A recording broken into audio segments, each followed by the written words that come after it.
bagaimana presiden pada saat itu, Presiden Jokowi, memerintahkan Menteri Agama untuk menghindari rakyat yang sedang bersidang mencari tahu sebuah skandal, memerintahkannya ke sebuah negara untuk sesuatu yang bukan tupoksinya.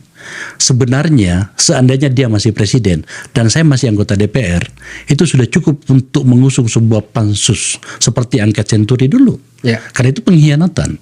Makanya saya bertanya betul pada bagian itu, hati-hati saya bertanyanya, karena itu sama dengan menghindari rakyat. Saya ingin memakai majasnya Panji.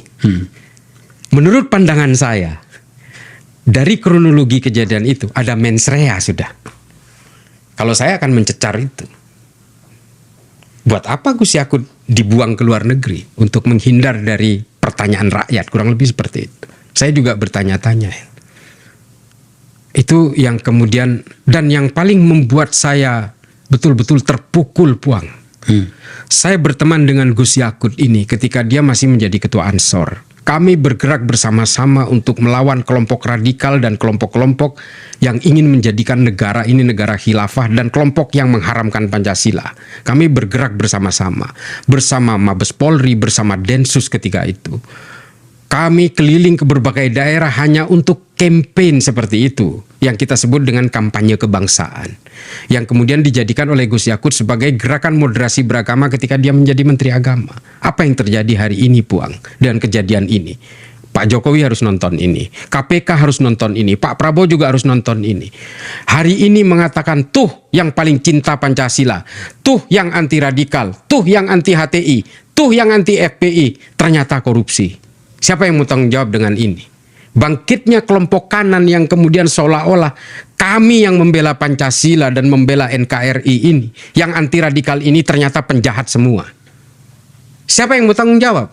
Jokowi mau tanggung jawab? Saya terpukul, Puang.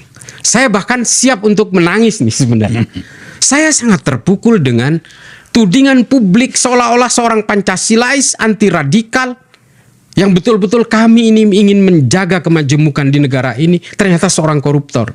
Hari ini narasi itu yang dikembangkan oleh basar-basar yang entah digerakkan oleh siapa. Puang, ini mohon maaf saya tambahkan, orang-orang yang ikut berpesta dengan pentersangkaan Gus Yakut ini, kalau kita mau tahu, adalah orang-orang yang selama ini oleh negara berusaha dilawan habis-habisan. Adalah kelompok-kelompok ekstrim kanan. Hari ini juga ikut menyemarakkan di media sosial dan menggelembungkan isu ini. Yang kedua adalah penumpang-penumpang gelap di NU juga ikut serta. Orang-orang yang ingin menjadikan NU sebagai kendaraan politik di 2029. Itu juga ikut serta di situ.